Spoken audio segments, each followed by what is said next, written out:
Hello! Today we're going to make another masarap na merienda for the kids. Ito ay ang chocolate cupcake. Ito ang mga sumusunod na ingredients. Sugar, plain flour, boiled water, oil, milk, cocoa powder, eggs, salt, baking powder, bicarbonate of soda, and so vanilla. Before we start, prepare ko na itong ating baking pans. Nilagyan ko na ng cupcake casing, and also nag-preheat na ako ng oven to 175 degrees Celsius. So our first step, isi-sift lang natin ang ating mga dry ingredients. Yung flour,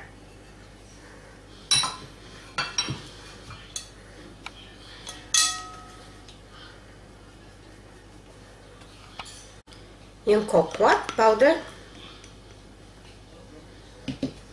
para wala tayong lumps mamaya. Maganda isinisift talaga. Then yung ating sugar,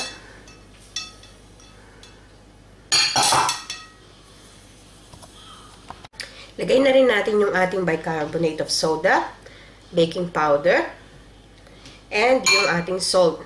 Isift na rin natin. Then, mix lang natin lahat. Make sure na yung dry ingredients natin ay thoroughly mixed.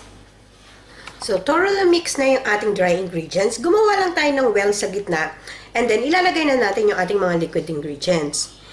Yung milk, yung oil,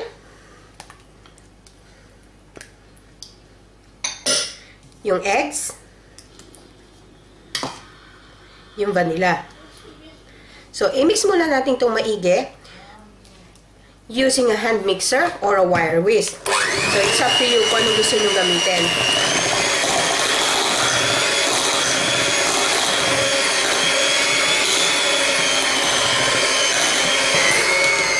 So, well mixed na yung ating butter. So, ilalagay na natin ngayon yung ating hot water or yung boiling water. So, be careful ha, mainit. So, i-mix ulit din natin. Itong recipe na ito, talagang moist to. So, make sure na well incorporated lang lahat. So, well mixed na itong ating butter. Ito-transfer ko lang siya sa jug para mas madali siyang i-pour mamaya dun sa ating cupcake casing. So, ito, sinalin ko na sa jug yung ating butter. So, i-pour lang natin isa-isa sa ating cupcake mix casing. Make sure na 3/4 lang kasi aalsa pa ito.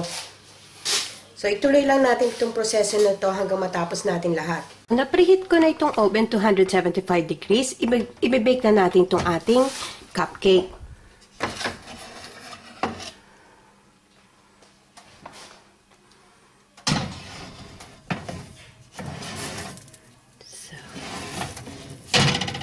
So, we will bake this for 20 minutes, 20 to 25 minutes. Check natin mamaya for 20 minutes.